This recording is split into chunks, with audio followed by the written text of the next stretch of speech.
Hello friends, welcome to pretty man episode 12 episode 11 तक की videos मैंने ऑलरेडी अपलोड कर दी हैं, जिसका लिंक आपको डिस्क्रिप्शन बॉक्स में मिल जाएगा। लास्ट एपिसोड में हमने देखा था जिन्नियन एंड चाओ चाओ दोनों को ही ये मिसअंडरस्टैंडिंग हो गई थी कि वो दोनों एक दूसरे को लाइक नहीं करते हैं एंड चाओ चाओ ने शू जियामू से मैरिज के लिए हाँ कर दिया था।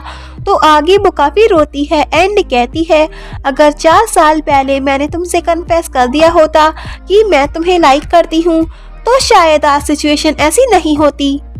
एंड काफी रोती है। इधर मिंगछे जिन्नियन को आकर बताता है कि शानची और आपके इंटरव्यू के वीडियोस क्लिप काफी वायरल हो गई है, 100 मिलियन रेट आ गए हैं एंड उसे न्यूज़पेपर दिखाकर कहता है, देखिए न्यूज वालों ने भी ये छाप दिया है कि टीवी स्क्रीन कपल अब रियल लाइफ कपल बन गए हैं।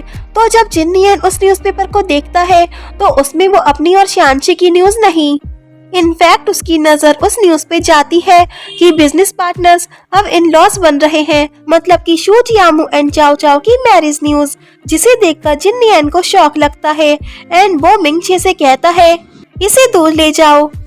तो वो डर कर चला जाता है। तो जिन्नियन कहता है, चाओ चाओ एंड मैं तुम्हें नहीं पा सका।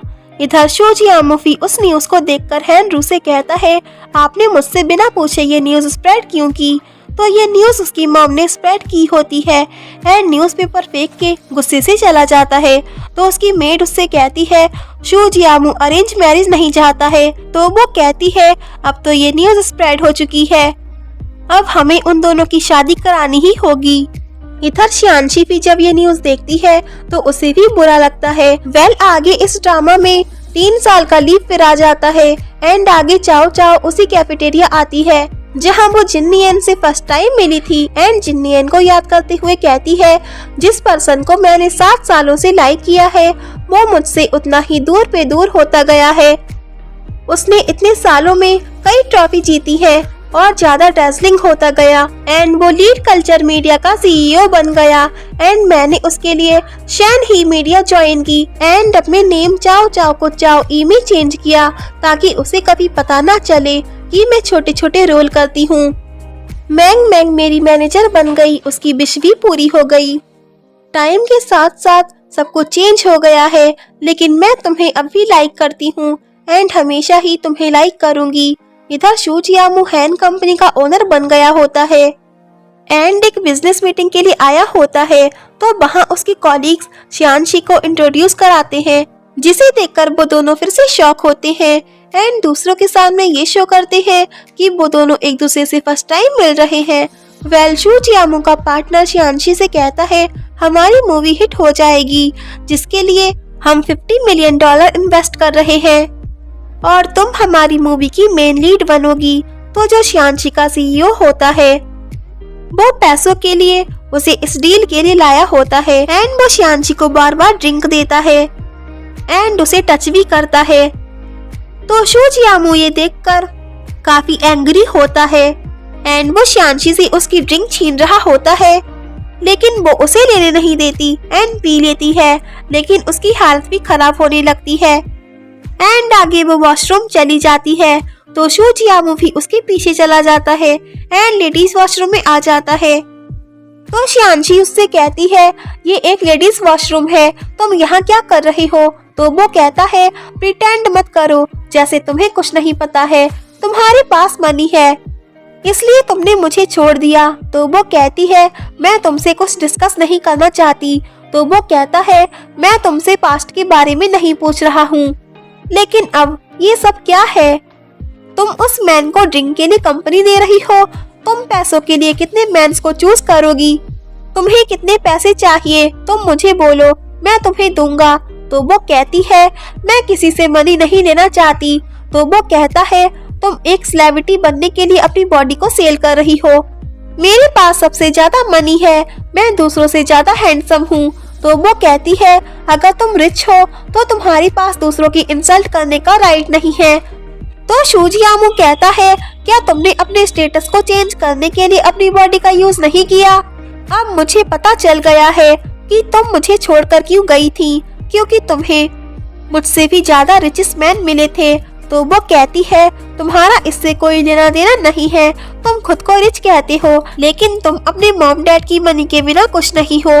तो शू जियामू कहता है क्या मैं तुम्हारी नजरों में एक यूजलेस हूँ? तो वो कहती है हाँ तुम एक यूजलेस हो, मैं तुम्हें दोबारा देखना भी नहीं चाहती एंड चली जाती है।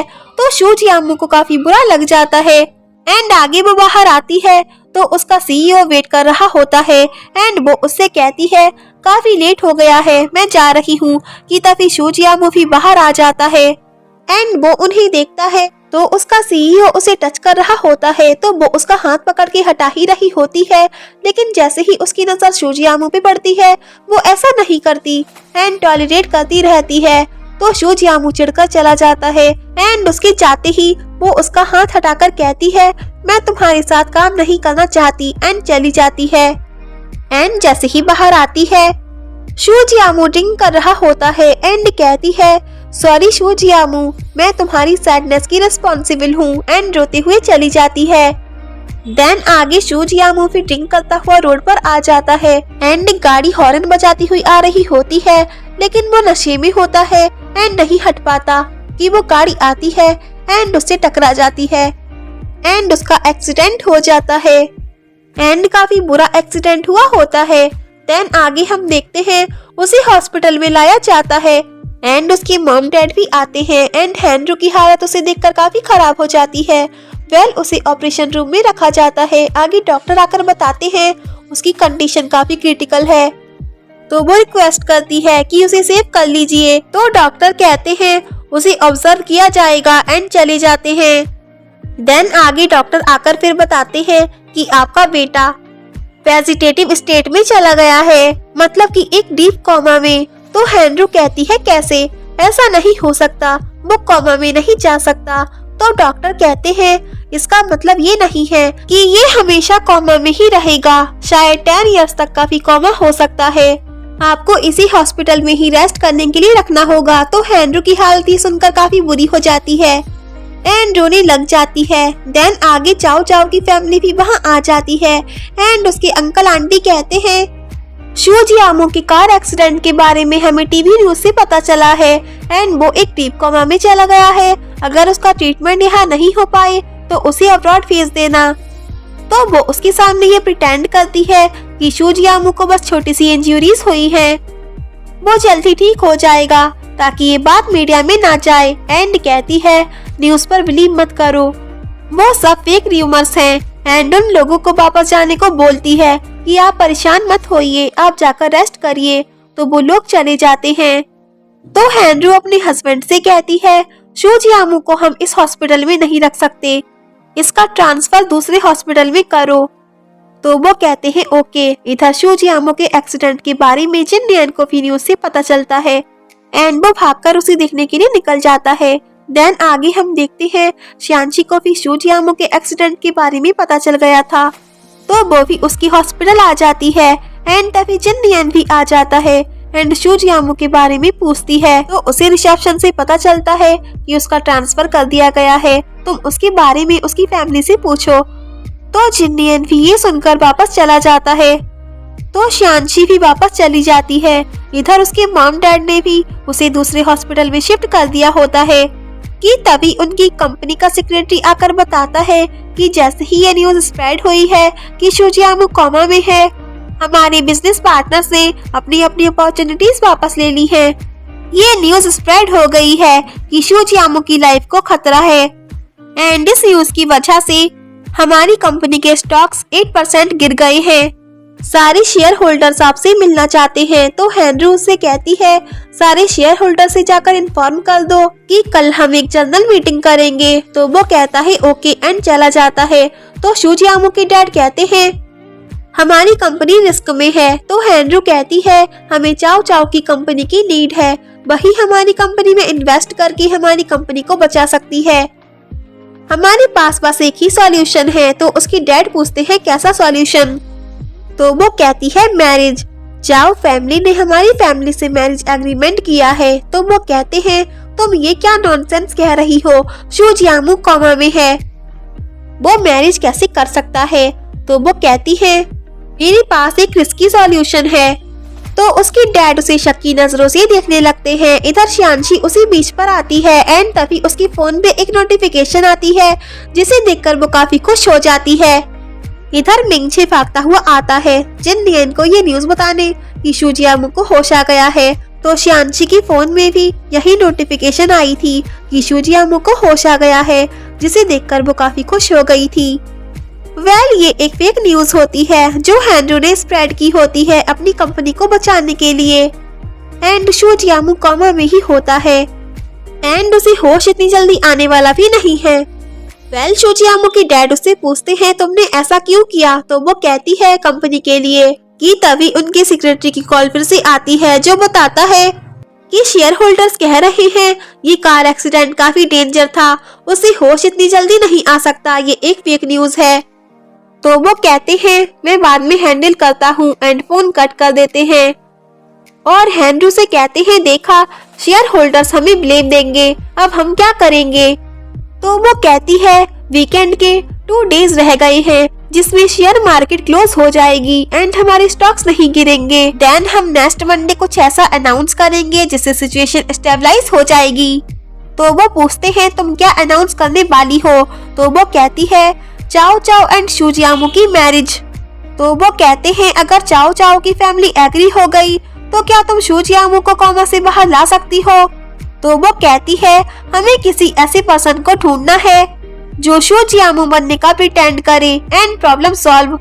तो वो कहते हैं आर यू क्रेजी, कहाँ से लाओगी तुम शू जियामू की तरह सेम पर्सन।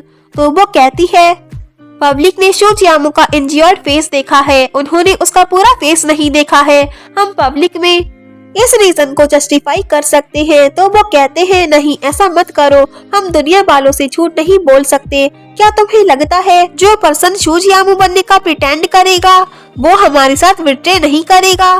तो वो कहती है मुझे एक पर्सन पता है जो हमें धोखा नहीं देगा एंड वो है जिन्नियन। तो वो शॉकिंगली कहते हैं जिन्नियन।